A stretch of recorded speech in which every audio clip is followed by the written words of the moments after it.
no le hace quién es el que esté predicando, cantando, como que no recibimos nada. Estuve hablando con un hermano en Cristo tocante de este tema esta semana, y el hermano me estaba comentando que me dice, pastor, dice, yo no estoy sacando nada de la palabra, no sé por qué, pero no me está pegando.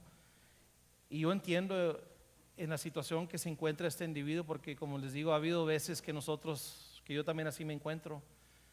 Y el remedio no es un diferente predicador o diferente cantante. El remedio es de que nos metamos en la palabra de Dios por medio del Espíritu Santo y meternos en ese río del Espíritu, ¿verdad? Que el Señor nos tome y seamos sumerjados en el río del Espíritu para que ya no esté seco el corazón. Y muchos de nosotros pasamos por esas temporadas. Y eso, cuando a uno le esté pasando eso, no se sienta solo, porque a todos nos pasa. Pero el remedio es, hay que dedicarlos de nuevo a las cosas de Dios. Yo estaba, ahorita que estábamos alabando al Señor, y gloria a Dios, ¿verdad? Levantamos las manos y se me ocurrió que yo estaba levantando mi Biblia. Mientras alababa, estaba levantando mi Biblia, ¿verdad? ¿Y qué es la palabra de Dios? ¿Qué es la Biblia? ¿Quién trajo su Biblia hoy, esta mañana? ¿Quién la trajo? Mira, vamos a ponerlos de pie todos. Vamos a ponerlos de pie todos. Y vamos a levantar la Biblia con la mano derecha. Si no tiene Biblia, pesque una ahí en el asiento y levántela con su mano derecha. Este libro es bien importante. Y digan todos, repitan todos después de mí: esta es la palabra de Dios, la espada del Espíritu. La usamos para gobernar nuestras vidas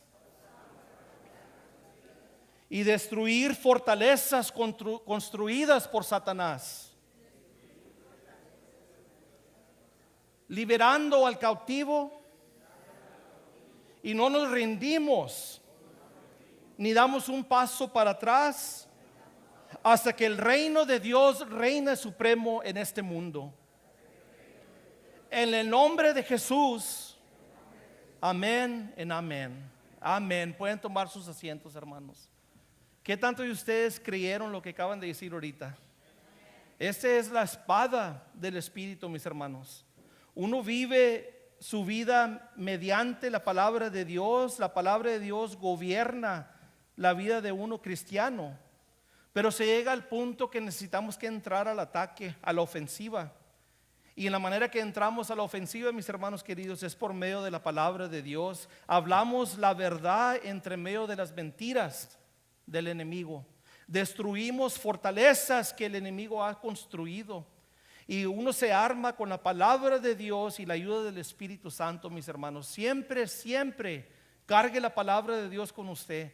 Ahora, yo sé que es imposible de cargar la palabra de Dios cuando anda en ciertos lugares, ¿verdad? La Biblia. Pero lo que es más posible, usted siempre que se encuentre con una Biblia en su mano, siempre con la palabra de Dios dispuestos para compartir verdad en un mundo lleno de mentiras, mis hermanos. Y poco a poco nos vamos a ganar para atrás aquellos que Satanás ya los tiene. Vamos a liberar los cautivos, y la única manera que se puede es con la verdad de Dios. Amén. Ahora los invito a que abren sus Biblias, la palabra de Dios, la espada del Espíritu, al libro de Romanos, capítulo 9, versículos 4 y el 5. Romanos, capítulo 9, versículos 4 y el 5.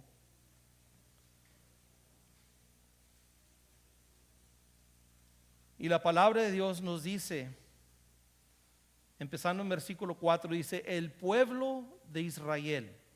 Este es la tema. El pueblo de Israel.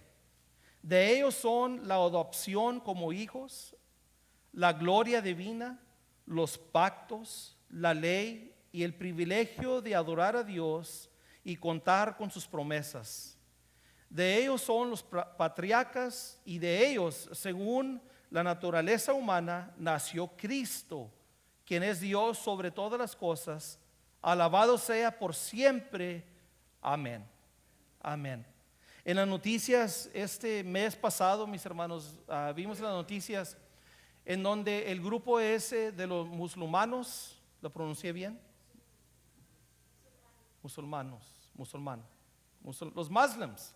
Si conocen los muslims, ¿verdad? Los conocen todos, si saben quién son. Pescaron a un piloto de Jordania y lo tenían preso, me imagino, por meses. Y luego, un mes pasado, 2 meses pasado, lo mataron al muchacho. Lo ponieron en una jaula y lo quemaron vivo. Le prendieron la mecha, ya le iban echado gasolina y el pobre hombre se murió, lo quemaron vivo. Y eso era algo feísimo que se vio. Si ustedes ven en internet, hasta se ven los fotos de donde se está quemando este pobre hombre y donde se le acabó la vida.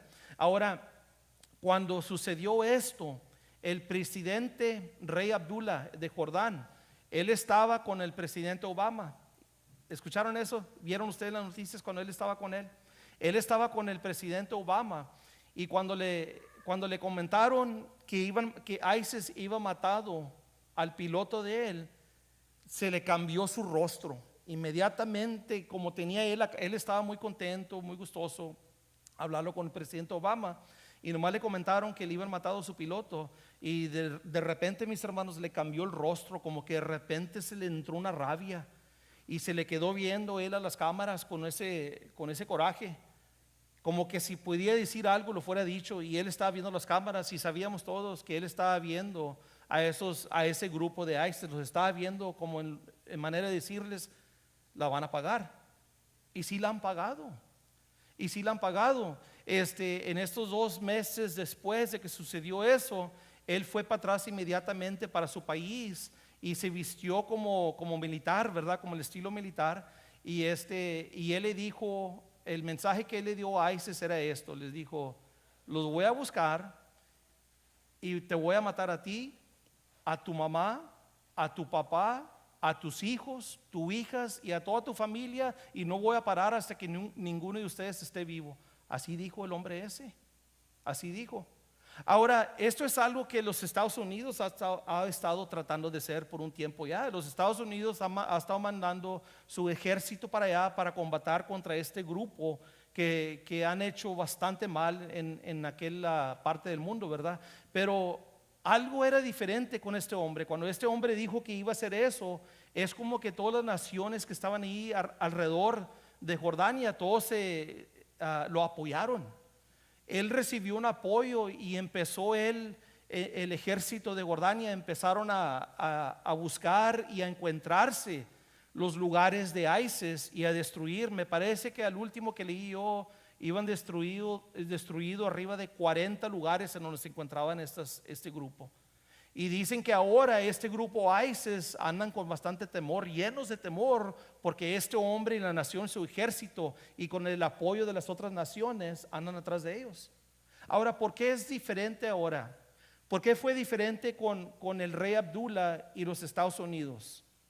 Cuando los Estados Unidos se fue atrás de este grupo ISIS, no recibió mucho apoyo. Pues, ¿cómo van a recibir el apoyo los Estados Unidos de la gente de los musulmanes, ¿verdad? ¿Cómo lo van a recibir? Ellos piensan que nosotros somos infideles, que somos gentes que vivimos vidas sin Dios. Pero algo cambió cuando este hombre, el rey Abdullah, se fue atrás de este grupo. ¿Saben por qué? Me acabo de dar cuenta que este hombre es un descendiente directo de Mohammed, el que empezó la religión musulmana, que dicen que parece que tiene 43 o 53 generaciones removido de Mohammed. Son las palabras, Mohammed es uno de sus bisabuelos, uno de familiar de él. Y la otra gente de ahí, sus naciones, reconocieron porque dijeron, mira, este es hijo de Mohammed. Así le dicen, este es hijo de Mohammed. Y si el hijo de Mohammed está diciendo que necesitamos que destruir este grupo, lo vamos a destruir. Qué cosas, ¿verdad? Como linaje afecta muchas cosas. Hermanos, esta mañana estamos leyendo de una gente que también tiene un linaje santo, sagrado. Estamos leyendo de la nación de Israel. Leemos, mis hermanos, primeramente Pablo hablando de que él es escogido por Dios. Empezamos en capítulo 9.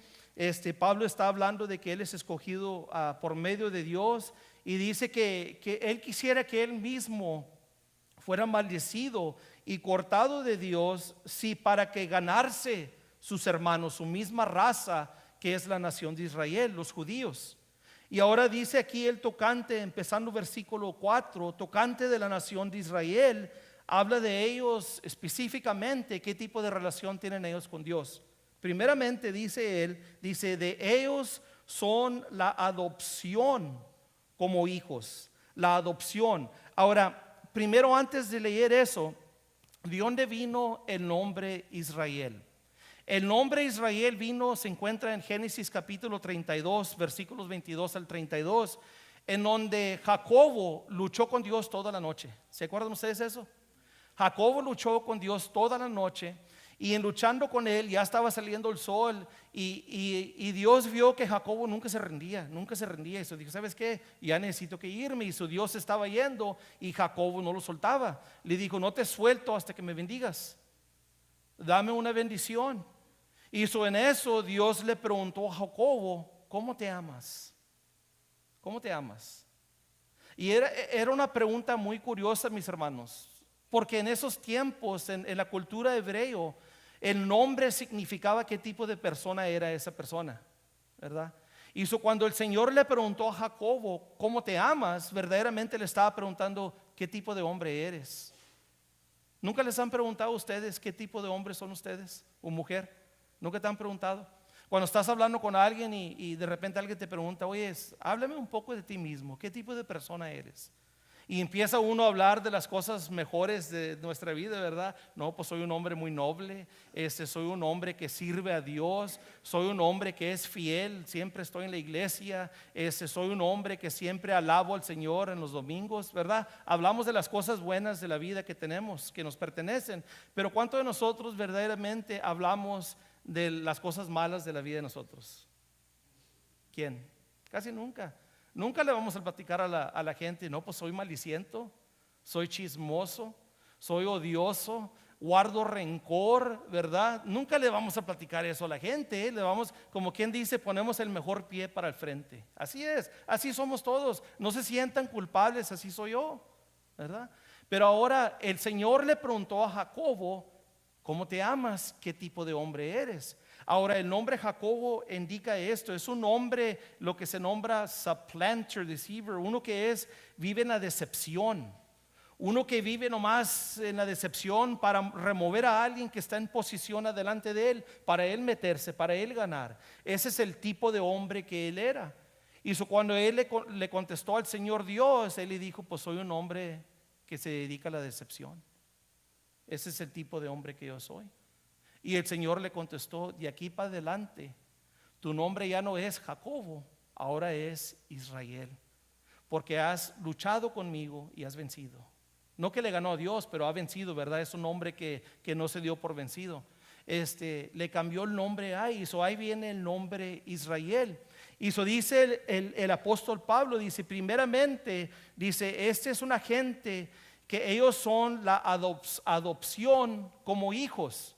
Ahora la palabra de Dios nos dice que hay un individuo solamente que es nombrado el Hijo de Dios. ¿Y quién es ese individuo, mis hermanos? Es Jesús. Es Jesús.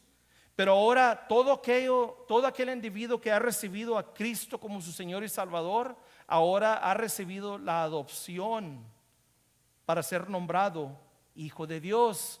El Evangelio de Juan capítulo 1 versículo 12 dice que todo aquel que lo recibe ha recibido el derecho de ser nombrado como hijo de Dios. Pero también los judíos recibieron la adopción como Dios. En otras palabras, ellos, hermanos, fueron escogidos de entre otras naciones. Así como el Señor nos escogió a nosotros de entre toda la gente, ellos fueron escogidos de entre todas las otras naciones. Él dijo, por medio de esta nación yo voy a cumplir mi voluntad en este mundo. Y el Señor entró a un pacto con la nación de Israel. Dice, de ellos son la adopción como hijos, la gloria divina. La gloria divina. ¿Qué es la gloria? Es la presencia física de Dios, en donde lo que es de Dios relumbra. Mis hermanos, cuando ellos caminaban por el desierto, la presencia de Dios iba por el frente y les guardaba por atrás.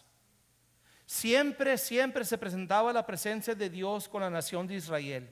Y ahora, como nosotros que hemos recibido la adopción como hijos, la gloria de Dios también se presenta con nosotros. Porque ahora dice la palabra de Dios que nosotros, el cuerpo es el templo del Espíritu Santo. Amén.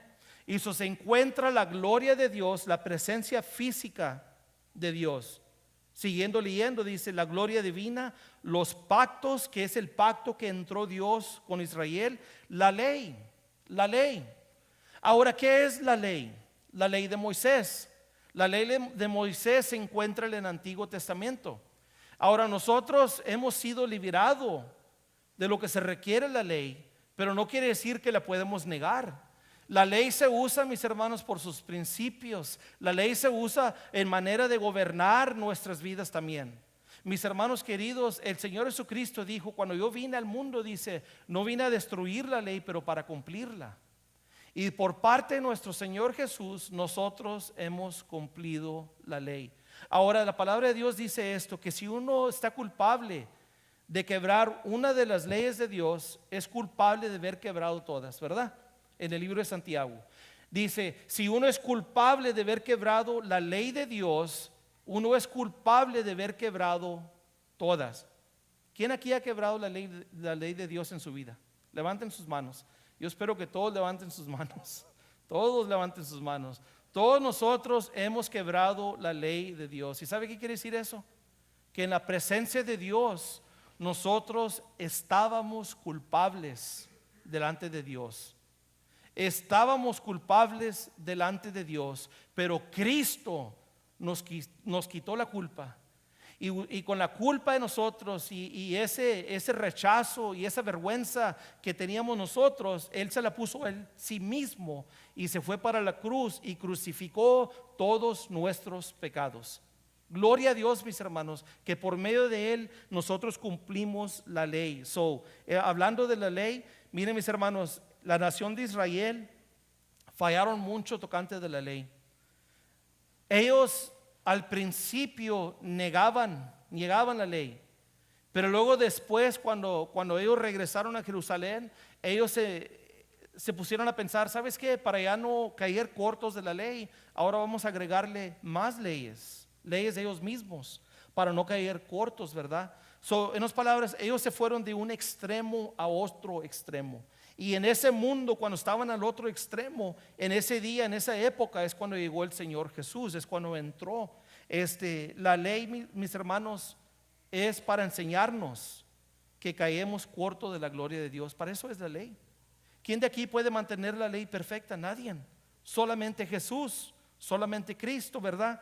Pero la incapacidad para mantener la ley debería hacer a la nación de Israel ver su necesidad de Dios. La necesidad que ellos tenían de Dios. Cuando uno ve la ley de Dios, mis hermanos, la palabra de Dios, ¿verdad? Cuando uno ve la ley de Dios es como un espejo espiritual.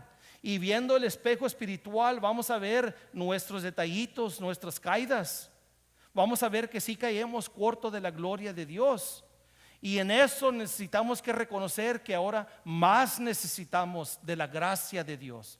Si caemos cortos de la gloria de Dios, más necesitamos de la gracia de Dios. ¿Y está Dios dispuesto a darnos su gracia? Sí. Él está dispuesto de compartir y darnos la gracia de Él. Y para eso es la ley, mis hermanos. La ley no es para apuntarle al hermano Gil o al hermano Juan y yo decirle, yo mantengo la ley mejor que tú. No es para eso. No es para eso. La ley es para que nosotros veamos que necesitamos más de Dios. Como dice Juan el Bautista, dice, yo necesito que serme menos para que Él aumente en mi vida. Es lo que decía Juan el Bautista. Ahora, siguiendo leyendo, dice esto, dice, hablando de los pactos, la ley y el privilegio de adorar a Dios y contar con sus promesas. Mis hermanos, Cuando leemos vamos para Génesis capítulo 12, versículos 1 al 3. Vamos a leer Génesis capítulo 12, versículos 1 al 3. Y vamos a leer de la promesa que Dios le hizo a Abraham cuando lo llamó que saliera de su tierra. Y vamos a hablar de las promesas de Dios. Capítulo 12, Génesis capítulo 12, versículos 1 al 3. Dice: el Señor le dijo a Abraham: deja tu tierra, tus parientes y la casa de tu padre, y vete a la tierra que te mostraré. Haré de ti una nación grande y te bendeciré. Haré famoso tu nombre y serás una bendición. Bendeciré a los que te bendigan y maldeciré a los que te maldigan. Por medio de ti serán bendecidas todas las familias de la tierra. La promesa de Dios para Abraham. Ahí es donde empezó la promesa. La nación de Israel, ellos tienen las promesas de Dios. Quiero que noten esto. En esa promesa que Dios le hizo a Abraham, era una promesa sin condiciones. ¿Notaron ustedes eso? Era una promesa sin condiciones, mis hermanos. En otras palabras, Dios le estaba diciendo a Abraham: tú nomás sígueme. Lo único que se requiere de ti, confía en mí y sígueme. Yo me encargo de todo. Era una promesa sin condiciones. Ahora, si Abraham nunca fuera salido de la tierra de sus padres, nunca se fuera activado esa promesa. Cuando uno no obedece al Señor, cuando uno no obedece la voz de Dios, a la voz del Señor Jesucristo que dice: sígueme, yo te haré un pescador de hombres. Si uno no obedece, ¿cuándo va a recibir una de las promesas? Era lo mismo aquí. Las promesas de Dios a la nación de Israel eran sin condiciones, mis hermanos. En otras palabras, Él estaba diciendo: cuando tú no seas fiel, yo voy a seguir siendo fiel. Esos son los pactos de Dios. Los pactos de Dios, mis hermanos, son de esos pactos que nosotros podemos ver y podemos decir: ¿sabes qué? Si ellos pudieron, nosotros podemos también. Fíjense en los patriarcas de que habla Pablo. Dice aquí el versículo 5, dice: de ellos son los patriarcas, y de ellos según la naturaleza humana. Pero fíjense en los patriarcas, ¿quién son? Es Abraham, Isaac, Jacobo. Ahora, estos hombres eran perfectos. Eran grandes hombres, ¿sí o no? Abraham, Isaac y Jacobo eran hombres perfectos, grandes hombres. ¿Cómo lo ven ustedes? ¿Sí o no? Háganme así que sí o no, así que no. No, ¿verdad? Eran hombres ordinarios como nosotros. Hombres ordinarios como nosotros. Ellos tenían faltas, mis hermanos. Tenían bastantes faltas ellos. Ellos negaban, echaban mentiras. Ellos no cumplían con las cosas que debían de haber cumplido, ¿verdad? Vivían en la decepción. Hacían decisiones sin esperar a Dios. Por eso vemos el conflicto hoy en el mundo. Porque Abraham y Sarai no esperaron al Señor y ellos hicieron la decisión de tener un bebé por medio de la criada de Sara. Si no fueran hecho eso, mis hermanos, no se viera el conflicto que se ve ahorita allá en Jerusalén y en esas tierras. Ahora se ve ese conflicto porque están los hijos de Isaac y los hijos de Ismael luchando por la tierra de su padre. Por eso se ven los conflictos. Qué cosas como corre todo para atrás, ¿verdad? Esos tiempos, a esas épocas. Y ahorita, hoy en día, ya nos acordamos de esos días, fíjense, pero todavía vemos las consecuencias de las malas decisiones. No eran hombres perfectos. Ellos eran hombres ordinarios como tú y yo. No tenían nada especial. Nada especial, igual que nosotros. Mis hermanos, si el Señor puede usar a esos hombres, ¿que no nos puede usar a nosotros? ¿No creen ustedes? La pregunta más importante y más específica: si Dios pudo usar a esos hombres, ¿que no te puede usar a ti? ¿Verdad? ¿Sabe qué es la diferencia? Que ellos estaban dispuestos que el Señor los usara. Es todo. Ellos estaban dispuestos. Ellos le dijeron sí a Dios. Y cuando dijeron sí, las acciones de ellos lo respaldaron, sus palabras. No es como los dos muchachos de que habla el Señor Jesucristo, la parábola que dice él. Dice: habían dos hijos y el padre de ellos los mandó a trabajar en la labor, y uno le dijo sí, pero no fue, y el otro le dijo no, pero sí fue. Cambió de mente y sí fue. Muchos de nosotros dijimos sí, pero no vamos. Hay que no nomás decir sí, pero hay que ir también. Hay que obedecer al Señor. Mis hermanos, Eso es lo que se requiere de nosotros. Hombres ordinarios como tú y yo. Romanos 11, 26 al 29 dice esto. Dice: de esta manera todo Israel será salvo, como está escrito: el Redentor vendrá de Sión y apartará de Jacob la impiedad. Y este será mi pacto con ellos cuando perdone sus pecados. Con respecto al evangelio, los israelitas son ahorita enemigos de Dios para bien de ustedes, de nosotros. Pero si tomamos en cuenta la elección, son amados de Dios por causa de los patriarcas. Porque las dádivas de Dios son irrevocables, como lo es también su llamamiento. En otras palabras, lo que nos está diciendo Pablo aquí es que Dios va a cumplir con su pacto con Israel. Qué bonito. Sabemos que Israel ha fallado mucho a Dios. Sabemos que Israel ha negado mucho al Señor. Sabemos que Israel hasta el punto ha rechazado al Señor Jesús como el Mesías. Y todavía sí, Pablo nos dice que el Señor Dios va a cumplir con su pacto. Eso nos debe dar ánimo a nosotros, mis hermanos. Para todo aquel individuo como nosotros que hemos entrado en un pacto con Dios, mis hermanos, no se requiere de que nosotros seamos perfectos, porque tenemos un Dios perfecto. No se requiere que vivamos vidas perfectas, nomás que admitemos que relumbre la perfección de Dios por medio de nuestras vidas. No se requiere nada más, pero la obediencia, que seamos fiel, que digamos sí y que sigamos caminando lo que dicen nuestras palabras. Cuando dijimos sí, hay que seguir siendo lo que hemos dicho y hemos prometido al Señor. Personas ordinarias. Mis hermanos, la Biblia no es un libro de grandes hombres, de grandes naciones. No es. La Biblia es un libro de un gran Dios que usó hombres y mujeres ordinarios como tú y yo para cumplir grandes cosas. Eso es lo que es la Biblia. Y Dios te quiere usar a ti hoy. Dios te quiere usar a ti hoy, y lo único que necesitas tú que decir es sí, y luego a cumplir con tu palabra sí. ¿Quién está dispuesto a dejarse que el Señor los use para cumplir grandes cosas? No hay nada diferente de tú y estos hombres. No hay nada diferente de tú y esta nación. Todos que hemos entrado en un pacto con el Señor va a cumplir con ese pacto. Tú nomás necesitas que decir que sí. ¿Qué dicen ustedes hoy, esta mañana? ¿Dirán que sí? Y cuando digan que sí, ¿cumplirán con lo que dicen? Mis hermanos, vamos a ponerlos de pie hoy, esta mañana. Vamos a ser una nación de acción.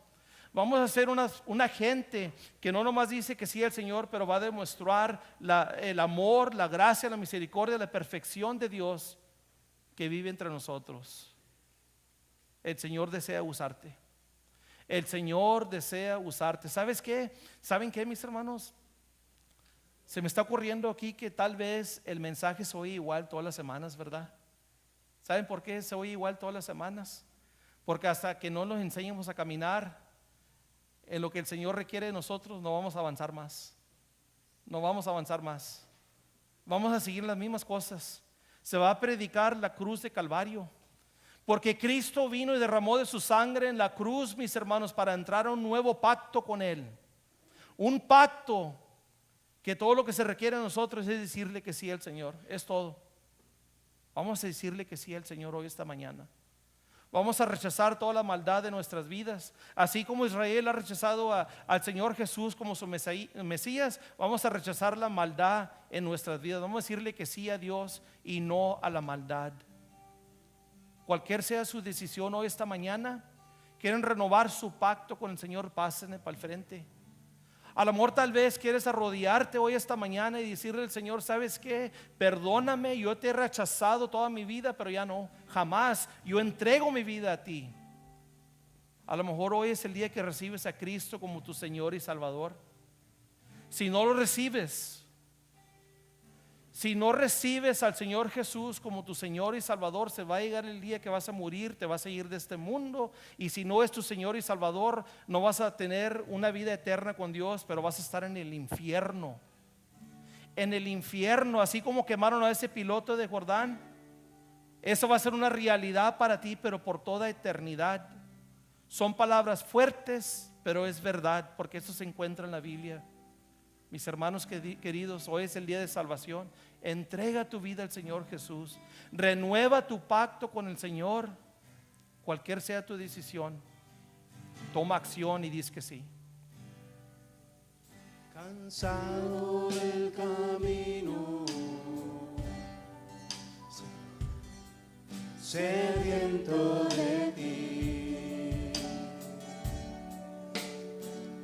un desierto he cruzado, sin fuerzas he quedado, vengo a ti.